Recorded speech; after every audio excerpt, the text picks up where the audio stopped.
Hello बच्चों, क्या हाल चाल, कैसे हैं आप लोग। उम्मीद करते हैं कि आप लोग अच्छे होंगे। और आज हम आप लोग के बीच लेकर के आए हैं प्रकाश, परावर्तन तथा अपवर्तन। यानी कि प्रकाश का परावर्तन और अपवर्तन जो हम लोग पढ़ रहे थे, जिसमें एक क्लास हो गया था।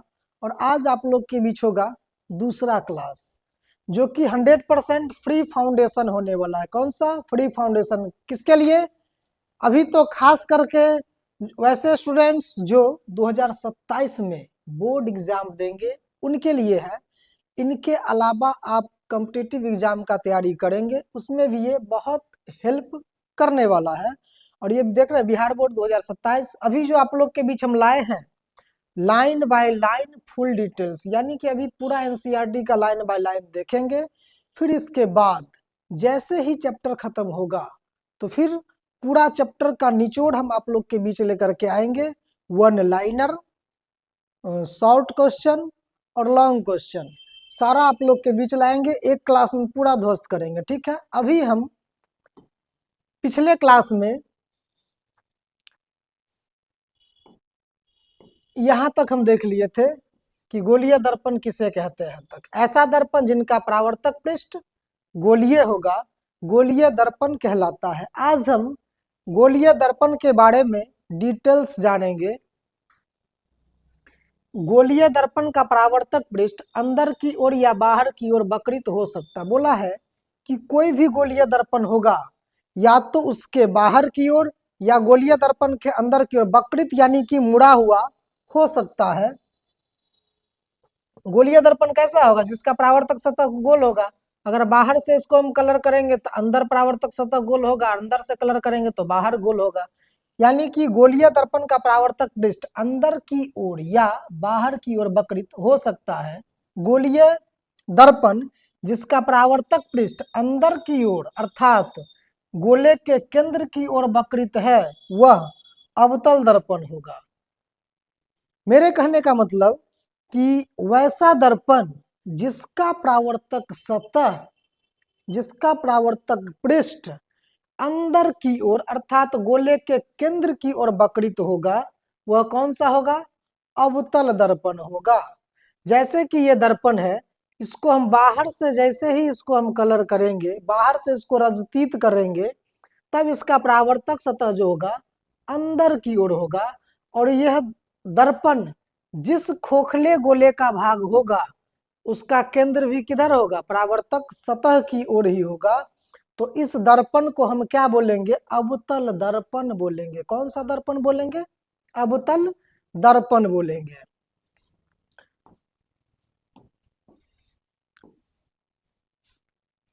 आगे है कि वह गोलीय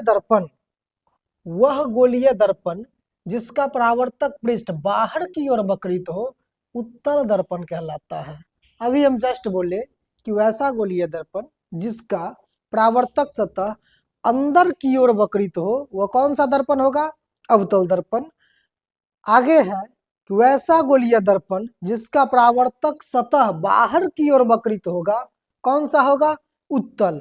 जैसे माना कि ये कोई गोलीय दर्पण है, इसको हम अंदर से कलर करेंगे। कहाँ से कलर करेंगे? अंदर से इसको रजतीत करेंगे, कलर करेंगे। इसका परावर्तक सतह क्या है? बाहर की ओर वक्रित है। कहाँ है? बाहर की ओर वक्रित है। इस दर्पण को हम क्या बोलेंगे? उत्तल दर्पण बोलेंगे। कौन सा दर्पण बोलेंगे? उत्तल। वही को हम अंदर की ओर अगर परावर्तक सतह वक्रित रहता तो कौन सा रहता? अवतल रहता।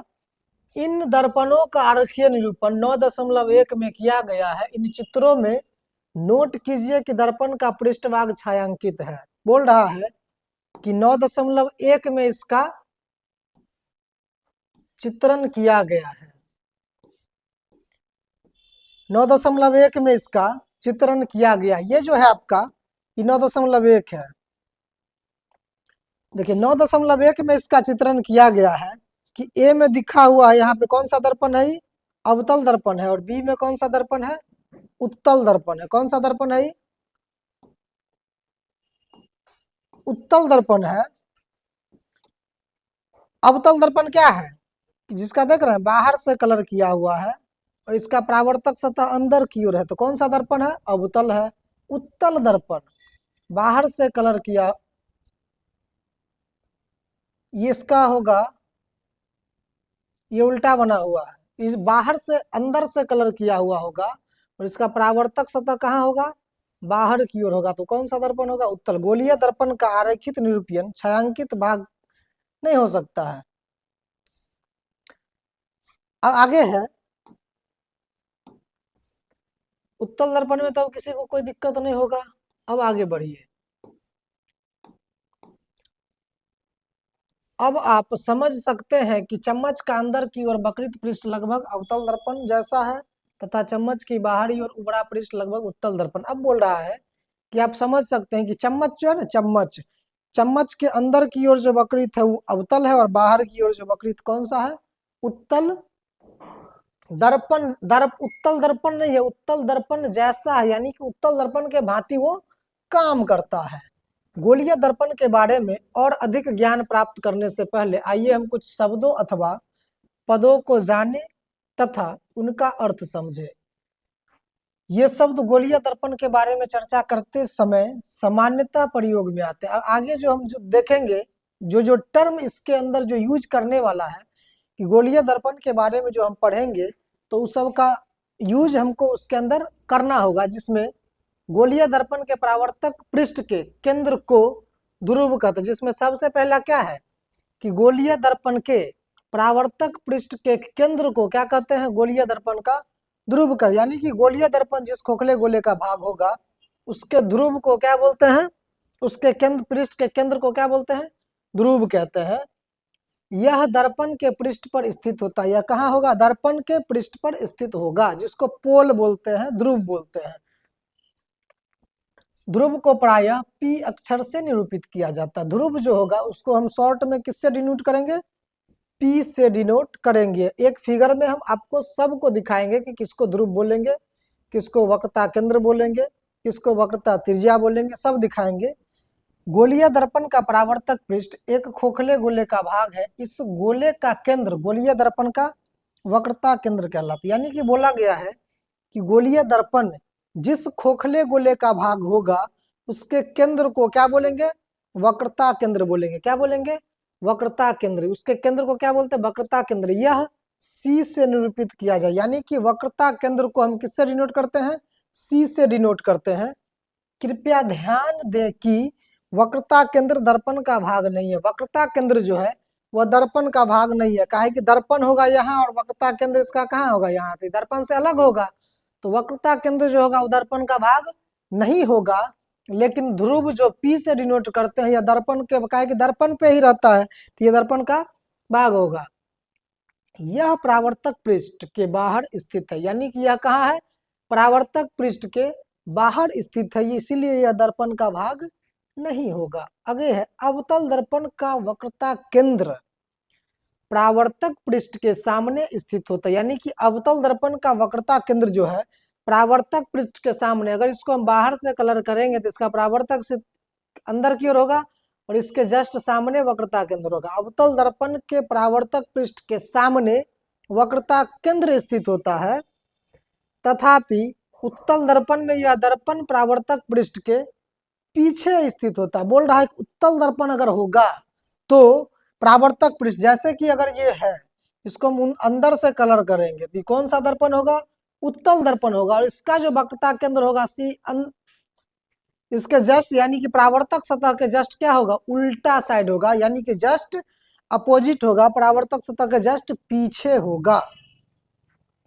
यह तथ्य आप चित्र 9.2a तथा 9.2 में नोट कर सकते हैं। इसको हम 9.1 तथा 9 में हम देख सकते हैं कि 9.1 और 9.2 में देखिए क्या कहता है। 9.2 का ए बी देखिए, इस फिगर से आप उसको समझ सकते हैं। इसको हम जो बोलते हैं क्या बोलते हैं, पोल बोलते हैं। और ये जो इसका जो जिस खोखले गोले का भाग होगा उसके सेंटर को हम सी यानी कि वक्रता केंद्र बोलते हैं।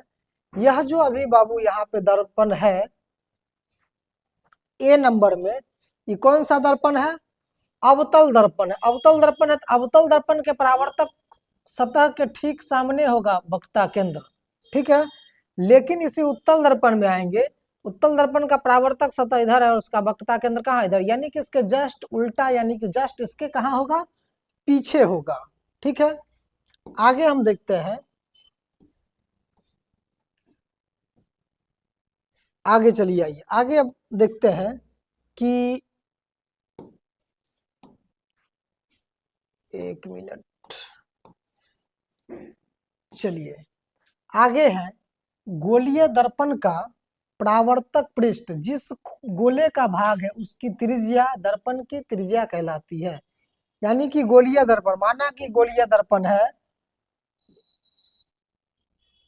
जिस खोखले गोले का भाग होगा उसका त्रिज्या, यानी कि अगर किसी न किसी खोखले गोले का होगा, इसका त्रिज्या यही ना कहलाएगा, तो उसका त्रिज्या जो होगा इसी को हम क्या बोलेंगे, वक्रता त्रिज्या, यानी कि आर बोलेंगे। क्या बोलेंगे, वक्रता, वक्रता त्रिज्या कहलाती है। इसे आर से निरूपित किया जाता है, यानी कि वक्रता त्रिज्या जो है यहाँ से यहाँ तक, इसको हम किससे डिनोट करते हैं, आर से डिनोट करते हैं। किससे डिनोट करते हैं बाबू, आर से निरूपित किया जाता है।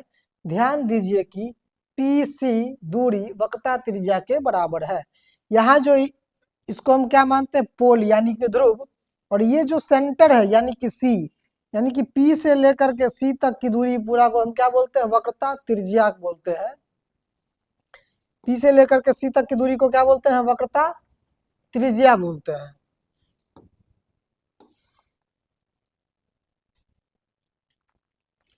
गोलीय दर्पण के ध्रुव तथा वक्रता त्रिज्या से गुजरने वाली सीधी रेखा कल्पना कीजिए। बोल रहा है कि गोलीय दर्पण है, गोलीय दर्पण का ध्रुव और वक्रता केंद्र से गुजरने वाली जो सीधी रेखा है, बोल रहा है इसका कल्पना आप कीजिए, और इस रेखा को दर्पण का मुख्य अक्ष कहते हैं।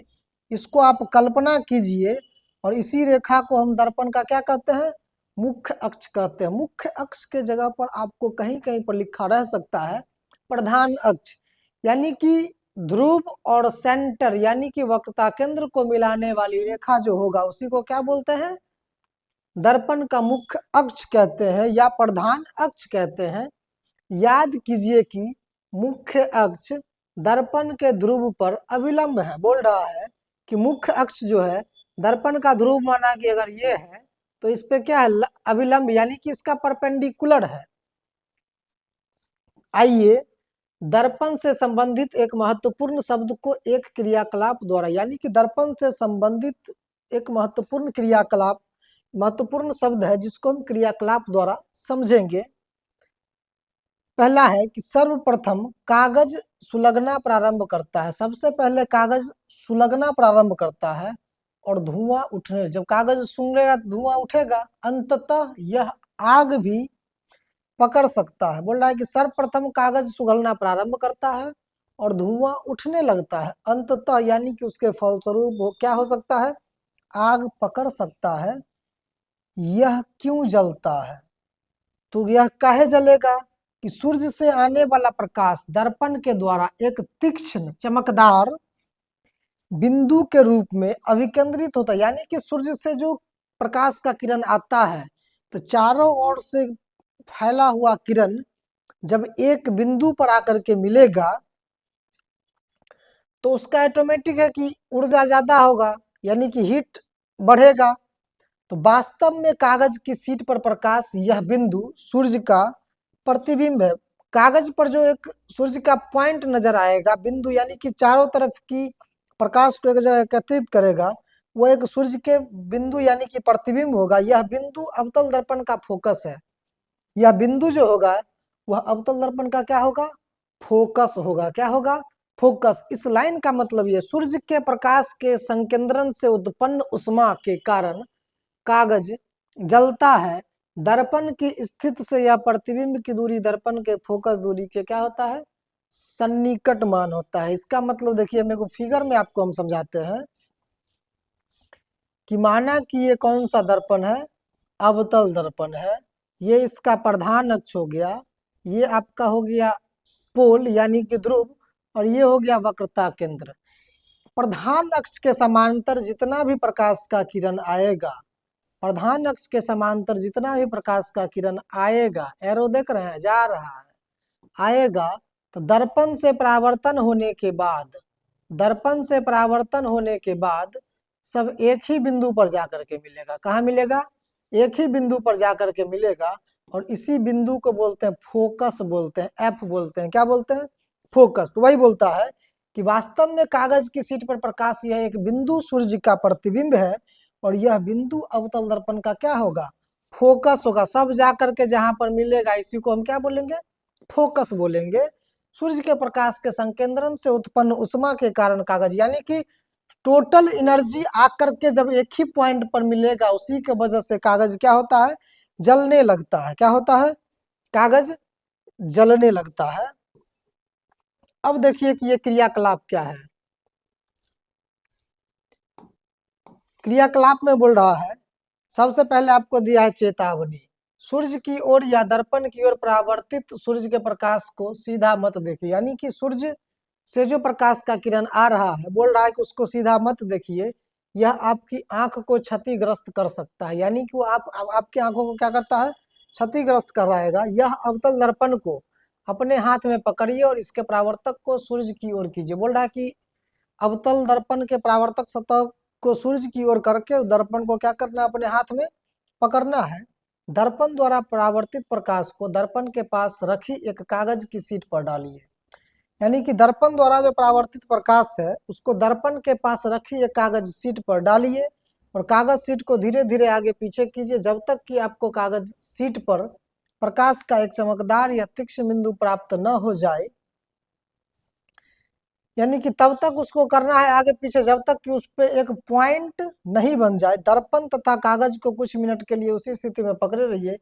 आप क्या देखते हैं ऐसा, आप देखते क्या है और ऐसा होता क्यों है? तो आइए इस, बोल रहा है कि आइए इस प्रेक्षण को एक किरण आरेख से समझने का प्रयत्न करते हैं। इस प्रेक्षण को हम एक किरण आरेख से समझने का प्रयत्न करेंगे। चित्र 9.2 का ए है और चित्र 9.2 का बी है। दोनों चित्र आपके सामने है, 9.2 का ए, 9.2 का बी को ध्यान पूर्वक देखिए। इस चित्र को ध्यान पूर्वक देखना है और अवतल दर्पण पर मुख्य अक्ष के समांतर कुछ किरणें आपतित हो रही है। यानी कि अवतल दर्पण का जो मुख्य अक्ष है ये वाला, इस मुख्य अक्ष के समांतर कुछ किरण आपतित हो रहा है। यानी कि मुख्य अक्ष के समांतर आकर के दर्पण पे पड़ रहा है। परावर्तित किरणें का प्रेक्षण कीजिए। यानी कि दर्पण पे किरण पड़ने के बाद जो परावर्तित होता है, दर्पण पे पड़ने के बाद जो परावर्तित होगा उस पे आप प्रेक्षण कीजिए। वे सभी दर्पण की मुख्य अक्ष के एक बिंदु पर मिल रही है। यानी कि मिल रही प्रतिच्छेदी है। बोल रहा है कि जितना भी दर्पण के समानांतर से आएगा, पहले ए को आपको देखना है, और जितना भी समानांतर है दर्पण से परावर्तन होने के बाद सब के सब कहाँ मिलता है? एक बिंदु पर प्रतिच्छेदित कर रहा है। यह बिंदु अवतल दर्पण का मुख्य फोकस कहलाता है। सभी किरणें दर्पण से परावर्तन होने के बाद जिस एक बिंदु को प्रतिच्छेद करेगा वह बिंदु जो है क्या कहलाएगा? अवतल दर्पण का फोकस कहलाएगा। क्या कहलाएगा? अवतल दर्पण का वह बिंदु फोकस कहलाता है। इसी प्रकार आप चित्र 9.2 बी को भी देखिए कि उत्तल दर्पण द्वारा मुख्य अक्ष के समांतर किरणें किस प्रकार परावर्तित होती, इसको भी देखना है। ये है प्रधान अक्ष या मुख्य अक्ष, इसके समानांतर जो किरण आ रहा है वह किस प्रकार परावर्तित हो रहा है उसको आपको देखना है।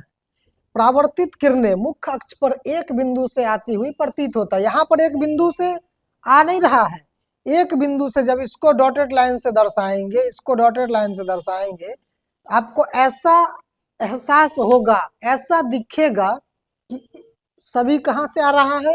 एक बिंदु से। यहाँ पर एक बिंदु पर मिल रहा था, लेकिन यहाँ पर एक बिंदु से निकलता हुआ क्या होगा? प्रतीत होगा। क्या होगा? निकलता हुआ प्रतीत होती है। यह बिंदु उत्तल दर्पण का मुख्य फोकस कहलाता है। जहां से निकलता हुआ प्रतीत होगा यही वाला बिंदु उत्तल दर्पण का क्या कहलाएगा? मुख्य फोकस। अवतल दर्पण में क्या था कि प्रधान अक्ष के समानांतर आ रही प्रकाश की किरणें दर्पण से परावर्तन के बाद एक बिंदु पर मिल रहा था, तो जहां पर मिलेगा उसको क्या बोलेंगे? फोकस। लेकिन उत्तल दर्पण में क्या है? एक बिंदु पर मिलेगा नहीं, वह एक बिंदु से प्रकाश का किरण आता हुआ प्रतीत होगा, तो उस पॉइंट को हम क्या बोलेंगे?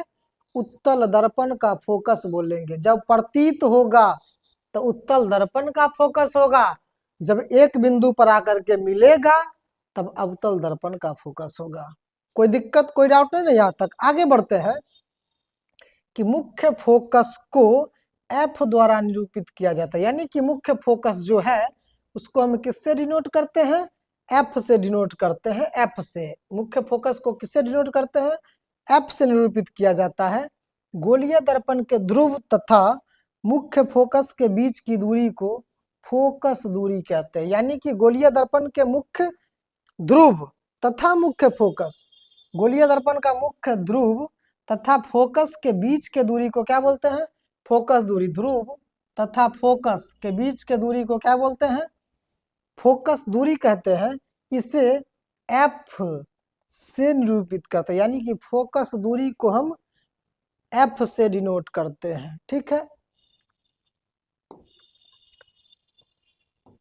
फोकस दूरी को हम किससे डिनोट करते हैं? एफ से डिनोट करते हैं। अब आगे आइए कि गोलीय दर्पण का परावर्तक पृष्ठ अधिकांशतः गोलीय ही होता है।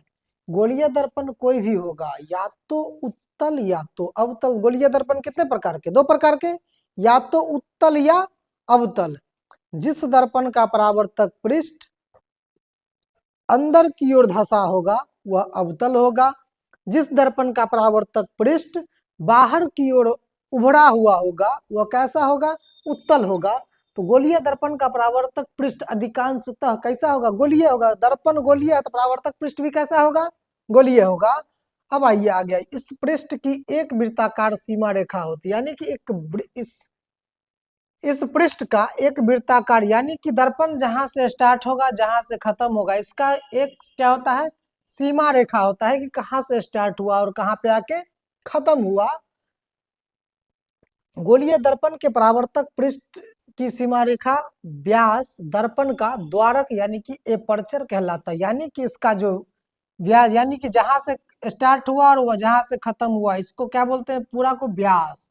यही क्या कहलाता है? दर्पण का द्वारक कहलाता है। क्या कहलाता है? द्वारक।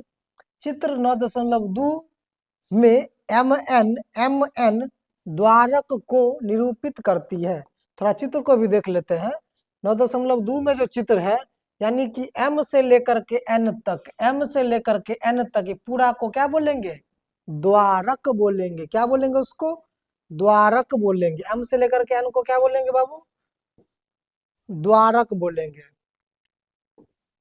एपर्चर यानी कि द्वारक कहलाता है। चित्र अपने विवेचन में हम केवल उन्हीं गोलीय दर्पणों पर विचार करेंगे जिनका द्वारक इनकी वक्रता त्रिज्या से बहुत छोटा है। बोल रहा है कि अपने विवेचन के अनुसार हम केवल उन्हीं गोलीय दर्पण पर विचार करेंगे जिसका द्वारक क्या होगा? वक्रता त्रिज्या से बहुत छोटा होगा, यानी कि द्वारक किसका क्या होगा? छोटा होगा। क्या गोलीय दर्पण की वक्रता त्रिज्या r और दूरी f के बीच कोई संबंध है? पूछ रहा है, बताइए कि क्या गोलीय दर्पण का वक्रता त्रिज्या जो r है उसके फोकस दूरी f के बीच कोई संबंध है? छोटे द्वारक के गोलीय दर्पण के लिए वक्रता त्रिज्या फोकस दूरी की दोगुनी होती है। बोल रहा है कि छोटे द्वारक के गोलीय दर्पण के लिए वक्रता त्रिज्या जो होगा उसकी फोकस दूरी से क्या होगा? दोगुनी होती है। हम इस संबंध को r बराबर 2f द्वारा व्यक्त करते हैं, यानी कि फोकस जो होगा r का r जो होगा फोकस का दुगुना, यानी कि फोकस को जब हम 2 से गुना करेंगे तब वह किसके बराबर होगा? r के बराबर होगा।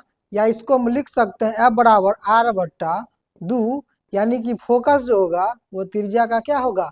आधी होगा। तो इसको हम कौन द्वारा व्यक्त करते हैं? r बराबर 2f द्वारा व्यक्त कर सकते हैं। यह दर्शाता है कि किसी गोलीय दर्पण का मुख्य फोकस उसके ध्रुव तथा वक्रता केंद्र को मिलाने वाली रेखा के मध्य बिंदु होता है।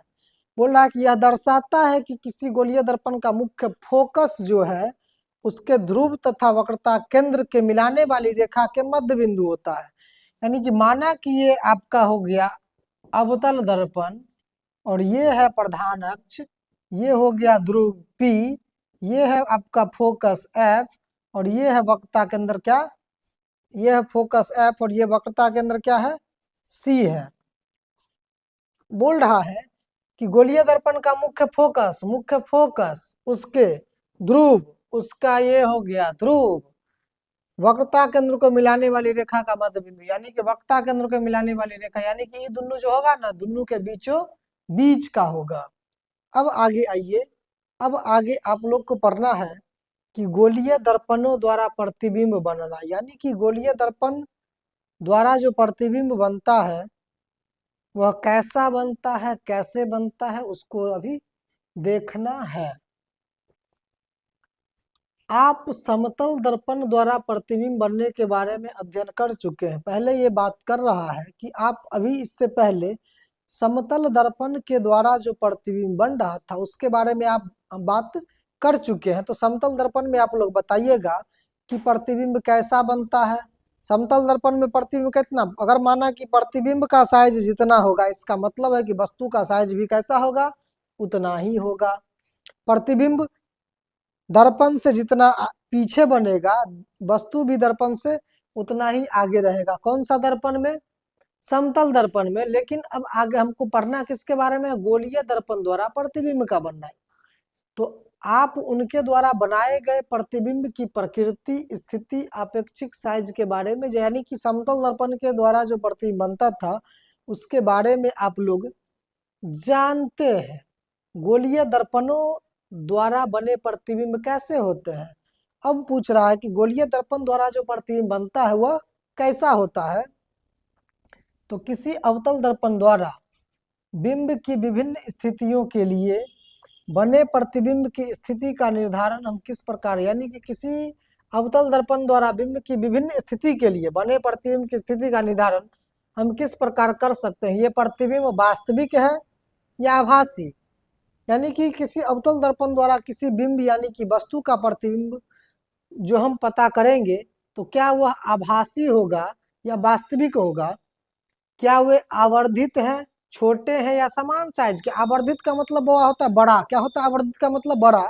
क्या वे आवर्धित हैं या छोटे हैं या समान साइज की। आवर्धित का मतलब कि वस्तु से बड़ा है या वस्तु से छोटा है या वस्तु के बराबर साइज का है। हम एक क्रियाकलाप द्वारा इनका अन्वेषण करेंगे। इसका अन्वेषण अब हम करेंगे एक क्रियाकलाप के द्वारा। क्रियाकलाप आपके सामने देखिए, क्रियाकलाप क्या बोल रहा है। क्रियाकलाप 9.3 है ये। अवतल दर्पण की फोकस दूरी ज्ञात करने की विधि पहले ही सीख चुके, यानी कि अवतल दर्पण का जो फोकस दूरी है उसको ज्ञात करने का विधि हम पहले सीख चुके हैं।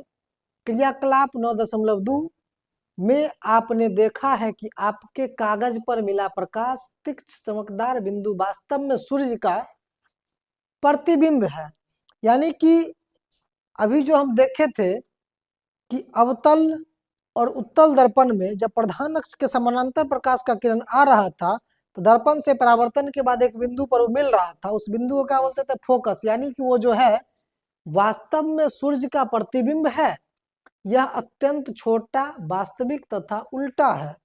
वह प्रतिबिंब जो उसमें बना है सूर्य के आकार के अकॉर्डिंग बहुत छोटा है और कैसा है, वास्तविक है और उल्टा है। देखो बाबू, एगो चीज हम बताते हैं, वास्तविक प्रतिबिंब जो होगा वो कैसा होगा, उल्टा होगा। कैसा होगा, उल्टा। काल्पनिक प्रतिबिंब कैसा, सीधा। रियलिटी यानी कि हम कल्पना करते हैं कि हेलीकॉप्टर पर उड़ेंगे लेकिन उड़ते नहीं ना है, तो हम कल्पना जो करते हैं कि हम ये काम कर लेंगे, लेकिन वो काम के पीछे हम लगते हैं तब जाकर के काम होता है, ऐसे काम नहीं होता है। तो जो हम कल्पना तो करते हैं सीधा सीधा, लेकिन वास्तविक में होता क्या है, उल्टा होता है। क्या होता है, उल्टा। तो वास्तविक प्रतिबिंब कैसा होगा, उल्टा। हम कल्पना करते हैं सीधा सीधा, तो काल्पनिक प्रतिबिंब कैसा होगा, सीधा होगा। दर्पण से इस प्रतिबिंब की दूरी मापकर आपने अवतल दर्पण के लगभग फोकस दूरी ज्ञात की थी। यानी कि दर्पण से प्रतिबिंब की दूरी मापकर आपने अवतल दर्पण की फोकस दूरी ज्ञात भी, यानी कि ये सब हो चुका था।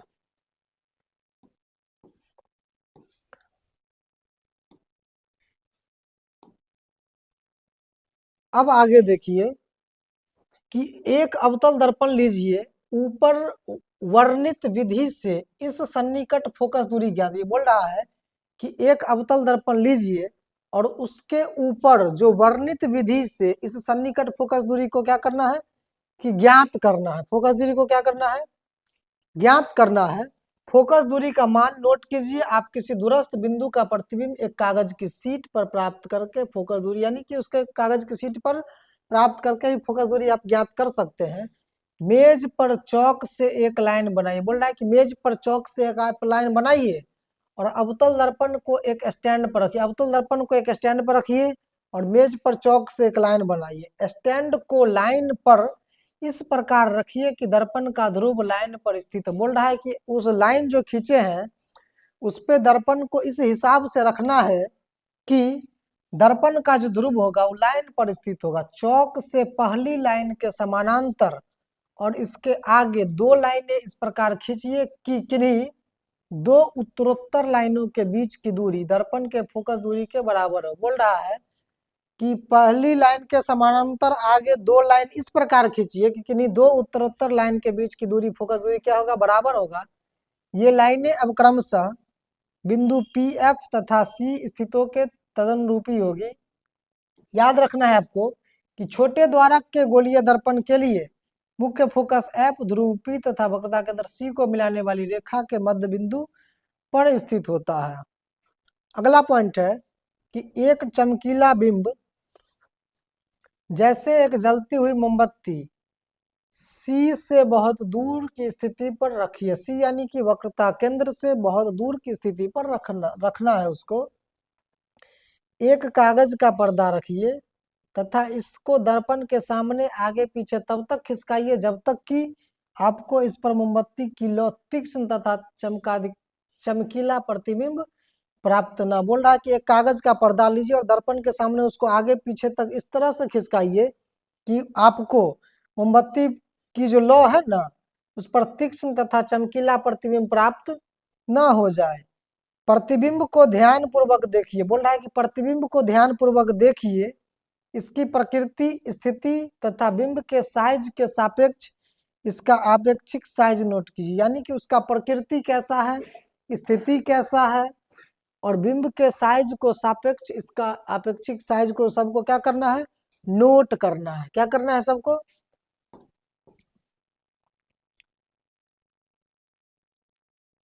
नोट करना है। अब है कि इस क्रियाकलाप को मोमबत्ती की निम्नलिखित स्थितियों के लिए दोहराइए। बोल रहा है कि इस क्रियाकलाप को मोमबत्ती की निम्नलिखित यानी कि नीचे जो लिखा हुआ है इसको दोहराना है। सी से थोड़ी दूर, यानी कि अब इसको सी से थोड़ा दूर ले जाना है, फिर सी पर ले जाना है, फिर एफ तथा सी के बीच ले जाना है, फिर एफ पे ले जाना है और फिर एफ पर। बोल रहा है कि मोमबत्ती का स्थिति को अब चेंज करना है।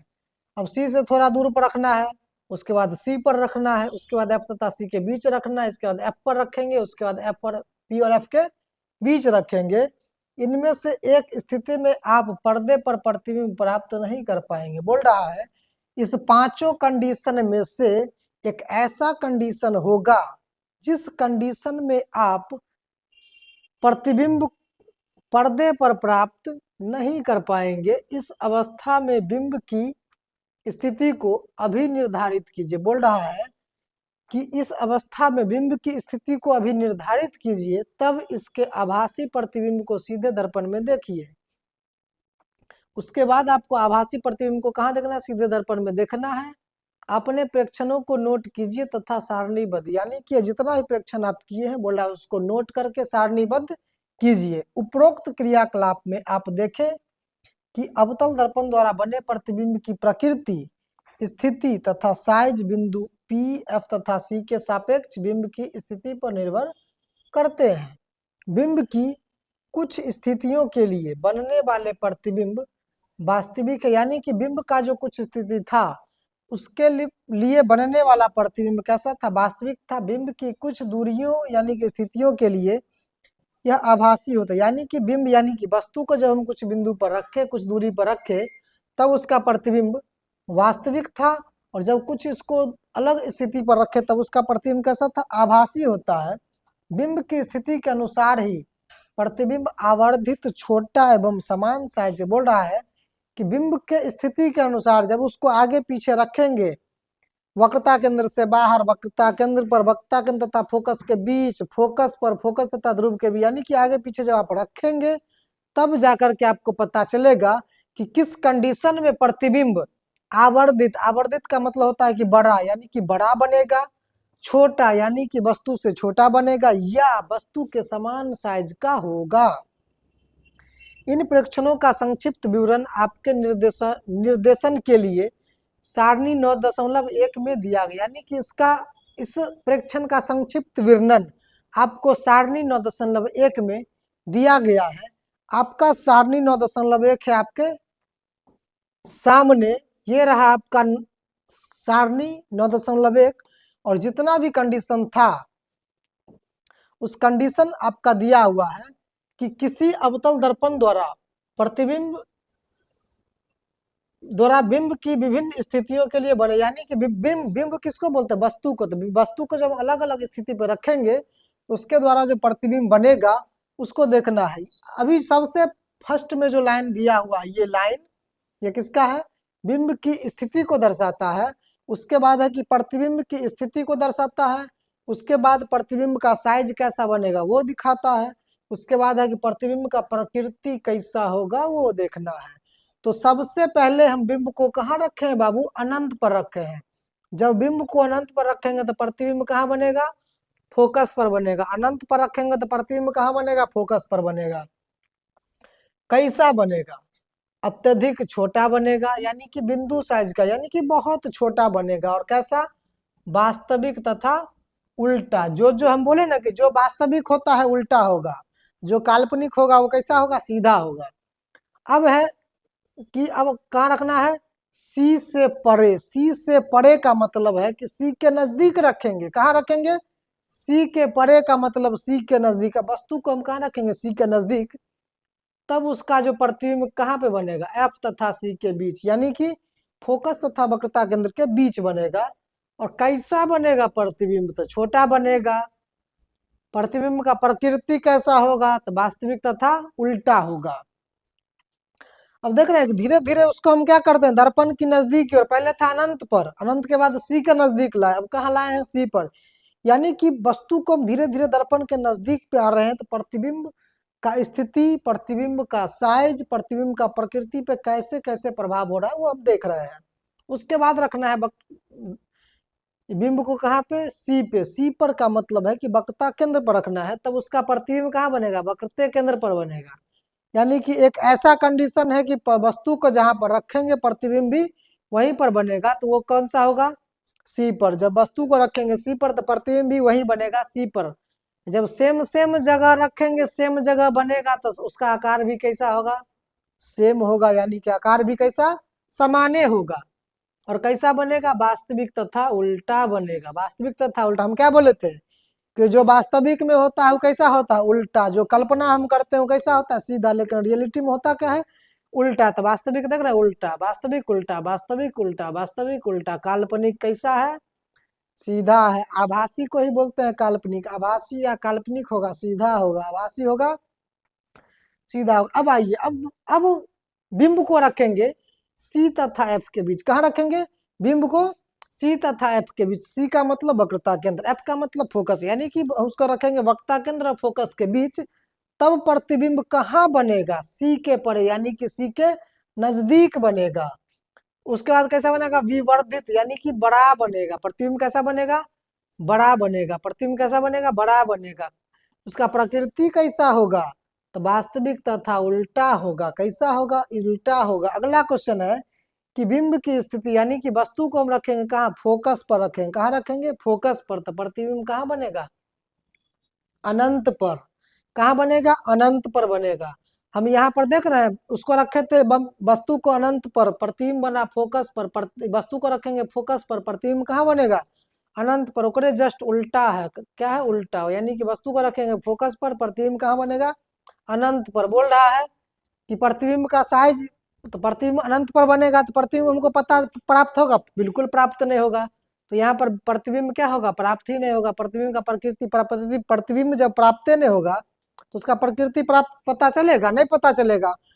तो वस्तु को रखेंगे फोकस पर तो प्रतिबिंब अनंत यानी कि इनफाइनाइट पे बन जाएगा, तो प्रतिबिंब प्राप्त नहीं होगा, तो उसका कोई प्रकृति भी नहीं होगा। अगला है लास्ट कि प्रतिबिंब को कहाँ रखेंगे? पी तथा एफ के बीच, यानी कि ध्रुव तथा फोकस के बीच में प्रतिबिंब को रखेंगे तो प्रतिबिंब कहाँ बनेगा? वस्तु को रखेंगे कहाँ? पी तथा एफ के बीच, तो प्रतिबिंब कहाँ बनेगा? दर्पण के पीछे बनेगा। कहाँ बनेगा? दर्पण के पीछे बनेगा। कैसा बनेगा? विवर्धित बनेगा। विवर्धित का मतलब है कि वस्तु के साइज का बड़ा बनेगा। और कैसा बनेगा? आभासी तथा सीधा बनेगा। आभासी जो आभासी होगा या काल्पनिक होगा वो सीधा होगा, वास्तविक जो होगा वो कैसा होगा? उल्टा होगा। देखिए एक बार इसको रिपीट कर देते हैं फिर से कि वस्तु को रखेंगे अनंत पर, प्रतिबिंब बनेगा फोकस पर, प्रतिबिंब को रखेंगे फोकस पर, वस्तु बनेगा अनंत पर। दोनों जस्ट उल्टा है, ठीक है। आगे है कि वस्तु को रखेंगे सी पर और प्रतिबिंबो बनेगा सी पर। सेम सेम पर बनेगा तो इसका साइज कैसा होगा? सामान्य होगा। सब में आप देख रहे हैं कि वास्तविक तथा उल्टा, वास्तविक तथा उल्टा। इसको याद करने का एक क्यों आपको केवल याद रखना है, कौन सा? जब वस्तु को रखेंगे पी तथा एफ के बीच तो एक के कंडीशन में है ऐसा प्रकृति है कि आभासी तथा सीधा बनेगा। इसके अलावा सब में कैसा बनेगा? वास्तविक तथा उल्टा। जब वस्तु को रखेंगे फोकस पर, प्रतिबिंब जब अनंत पर बनेगा तो उसका प्रतिबिंब प्राप्त नहीं होगा, ठीक है। तो आज के लिए हम रखेंगे इतना ही, फिर हम लोग मिलेंगे अगला क्लास में। आप लोग जो नए नए आए हैं चैनल पे सब्सक्राइब करेंगे, शेयर करेंगे दोस्त लोग की, ताकि सबको फायदा मिल सके, ठीक है। और आपको जो ये मिला है फाउंडेशन बैच, जिसका पहला क्लास छूट गया होगा तो आप लोग जाकर के प्लेलिस्ट से, प्लेलिस्ट बन चुका है, प्लेलिस्ट से पहला वाला क्लास कर लेंगे, ठीक है। आज के लिए इतना ही, फिर हम लोग मिलते हैं फिर अगले क्लास में। जय हिंद, जय भारत।